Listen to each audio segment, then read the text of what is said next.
بسم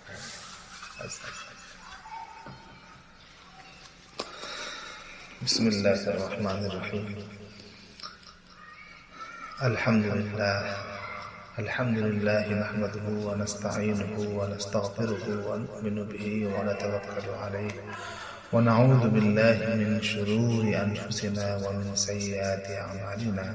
من يهده الله فلا مضل له ومن يضلله فلا هادي له، ونشهد أن لا إله إلا الله وحده لا شريك له، ونشهد أن سيدنا ومولانا محمدا عبده ورسوله صلى الله تعالى عليه وعلى آله وأصحابه وسلم.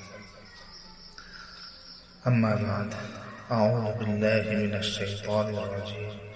بسم الله الرحمن الرحيم.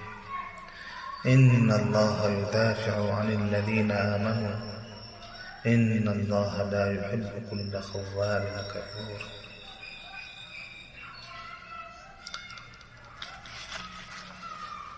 آج کی گفتگو کا موضوع ہے دعا کی قبولیت کا راز۔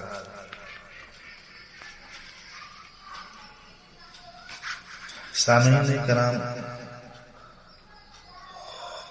خدا کا بندے پر کتنا عظیم احسان ہے کہ دعا کا وہ حکم و ترغیب بھی دیتا ہے اور دعا کرنے کا طریقہ بھی سکھلاتا ہے۔ بے شک وہ رب حقیقی بھی ہے، وہ ہمارا اور آپ کا ساری کائنات کا اصلی رب ہے، جو ہر ضرورت کو پوری کرنے والا ہے، خواہ بندہ کوئی بھی ہو، ہر ایک کی وہ ضرورت کو پوری کرتا ہے۔ رب کے معنی بھی یہی ہے کہ جو ہر ضرورت کو پوری کرنے والا ہے۔ بے شک اللہ تبارک و تعالی رب حقیقی بھی ہے اور اللہ ہی اصلی کریم بھی ہے۔ دنیا کے تمام کریموں اور سخیوں کا مالک تو وہ کتنا کریم ہوگا، وہ کتنا بڑا کریم ہوگا، اس کے کرم کے کیا ٹھکانے ہیں۔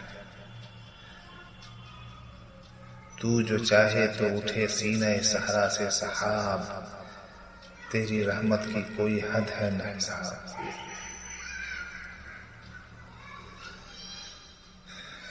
ان اللہ یدافع عن الذین آمنوا،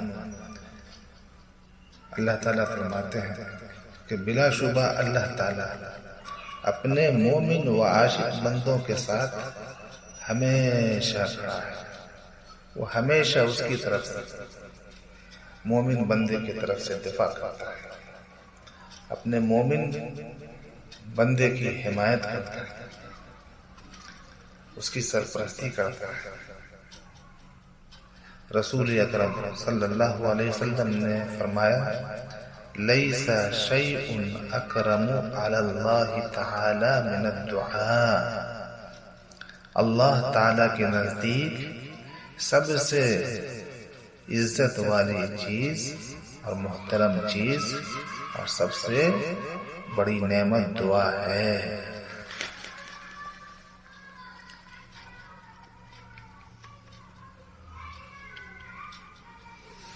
میں نے اس سے پہلے آپ کے سامنے دعا کے حوالے سے چند باتیں عرض کی تھی اور وعدہ کیا تھا کہ انشاءاللہ پھر دوبارہ اس سلسلے میں کچھ باتیں ہوں گی۔ تو آج آپ لوگ بہت دھیان سے سنیں، انشاءاللہ نفع ہوگا، انشاءاللہ نفع ہوگا۔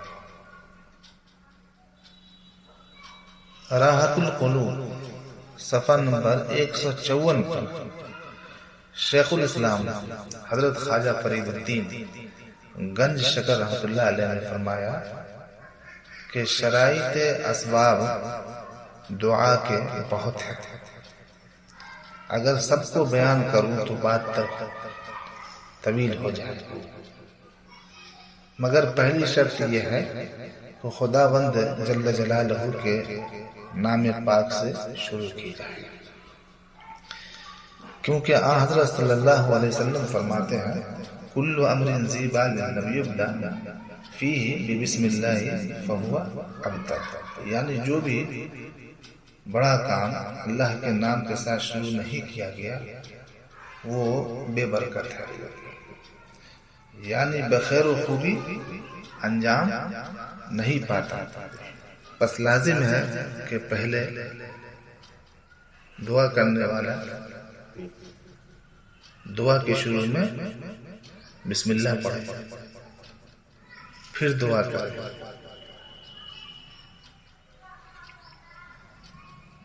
اس کے بعد درود شریف پڑھے، اور آخر میں بھی دعا کے جو ہے درود شریف کے ذریعے سے ہی دعا کو مکمل کیا جائے تاکہ قبولیت حاصل ہو۔ دوسری شرط یہ ہے کہ اپنی عورتوں کو آوازدار زیور مثل پازیب وغیرہ کے نہ پہننے دے، کیونکہ حدیث شریف میں وارد ہے کہ رسول اللہ صلی اللہ علیہ وسلم نے فرمایا خداوند تعالیٰ ان لوگوں کی دعا قبول نہیں فرماتا جو اپنی عورتوں کی آواز دار زیور پہننے سے خوش ہوتے ہیں۔ اس جو ہے بدمزاجی کو نکالنا ہوگا، محنت کریں، اللہ تعالیٰ نکال دے گا۔ تیسری شرط یہ ہے کہ دعا کے آغاز و اتمام پر صدقہ دے، جیسا کہ امام شافعی رحمۃ اللہ علیہ سے روایت ہے کہ ان کی کسی بادشاہ سے کوئی حاجت تھی اور اس کے واسطے جا رہے تھے، ایک درویش کو صدقہ دیا اور کہا کہ دعا کیجیے میری حاجت پوری ہو جائے، کیونکہ جو شخص بادشاہ کے پاس جاتا ہے اس کے واسطے ضروری ہے کہ پہلے دربان خوش دے اور درویش خدا کا دربان ہے۔ درویش یعنی وہ آدمی جو اللہ سے صحیح تعلق رکھتا ہے، اللہ سے صحیح تعلق رکھتا ہے،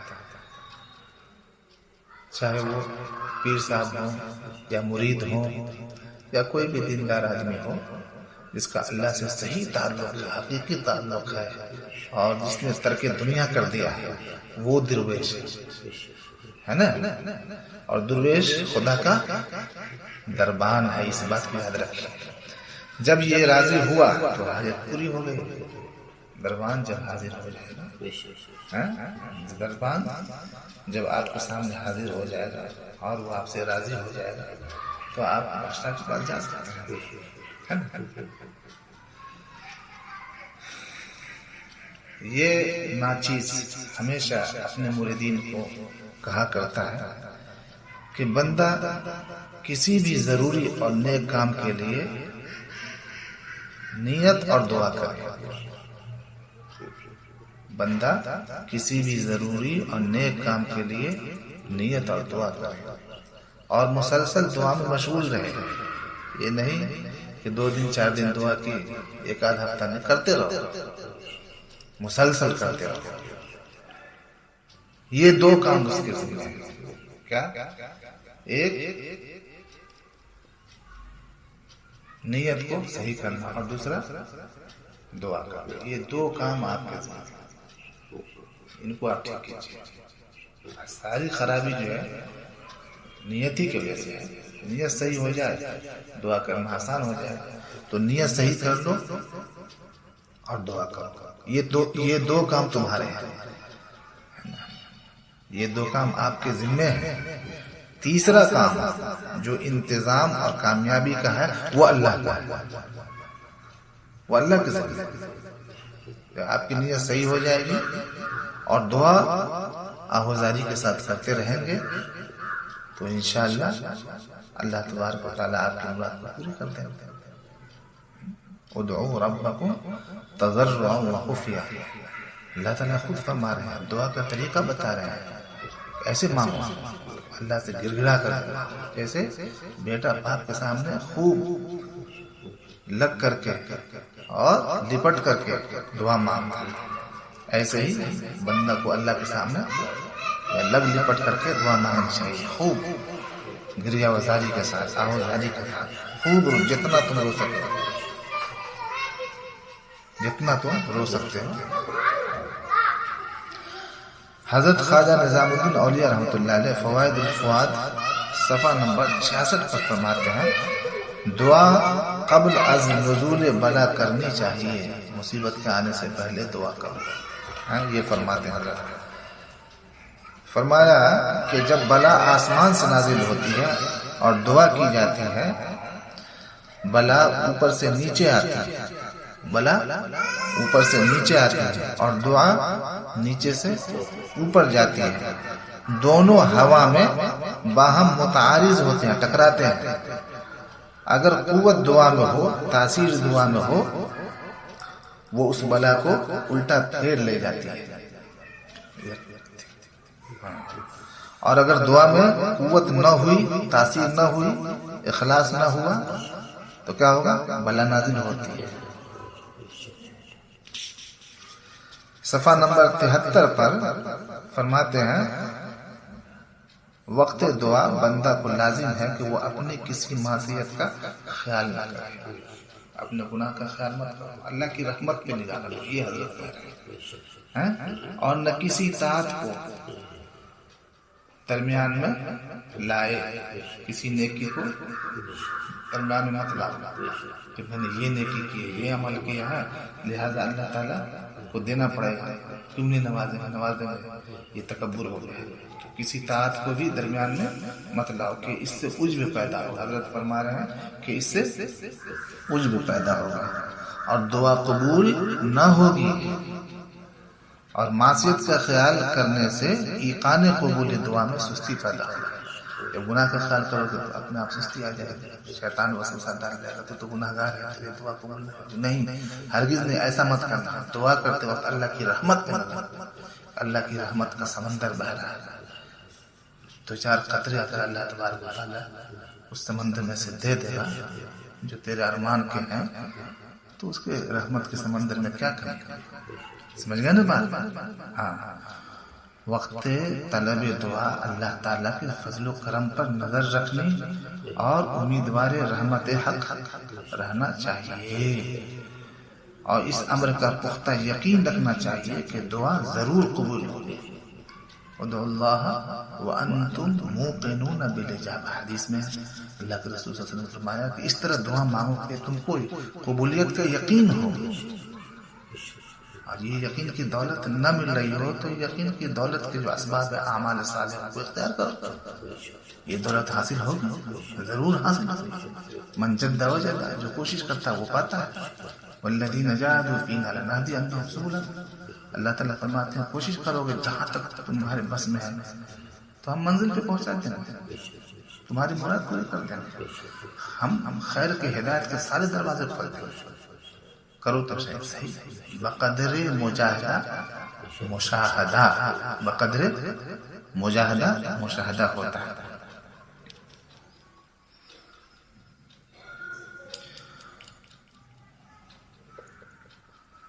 وقت دعا مانگنے کے دونوں ہاتھ کشادہ سینے کے برابر ہونے چاہیے.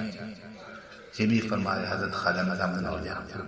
اور فرمایا کہ ایک روایت میں اس طرح بھی ہے کہ ہاتھوں کی ہتھیلیاں اور پنجے ملے ہوئے ہونے چاہیے کہ کوئی چیز اس میں ڈالی جائے. دونوں ہاتھ کو ملا لو جیسے کٹورا بناتے ہیں اور اللہ سے یہ کہو کہ یا اللہ یہ بیکاری آپ کے باب رحمت پہ کھڑا ہے، آپ اس کے بھیگ کے کٹورے میں جو یہ بھیگ مانگ رہا ہے وہ عطا فرما دیجیے. ایسے یہ حضرت خواجہ نظام اللہ نے فرمایا. اس سے تمہارے اندر عجز پیدا ہوگا، آہوزاری پیدا ہوگی، اور یہ مطلوب ہے. اس کا مطالبہ کیا گیا، اس کا مطالبہ خود اللہ نے فرض کیا نا، ادعوا ربکم تضرعا وخفیا، گڑ گڑا کر. کوئی بھکاری کسی کے دروازے پہ جاتا ہے تو کس طرح گڑ گڑا کے مانگتا ہے. جب وہ مالک دیکھتا ہے کہ واقعتاً یہ محتاج ہے کہ اتنا گڑ گڑا رہا ہے کنفرم، تو وہ دے ہی دیتا، اس کے دل میں جو ہے نا رحم جوش مارنے لگتا اور دے دیتا. اللہ تعالیٰ تو سارے رحیموں کا رحیم ہے. اللہ تبارک و تعالیٰ تو رحمان الرحیم ہے. وسعت رحمتی کل شیء، اللہ کی رحمت پوری دنیا کو ڈھانپے ہوئے. وہ کتنا بڑا رحیم ہے، اس کی رحمت کا اندازہ آپ نہیں لگا سکتے. اسی لیے لگتا ہے اللہ کی رحمت کا سمندر بھر رہا ہے.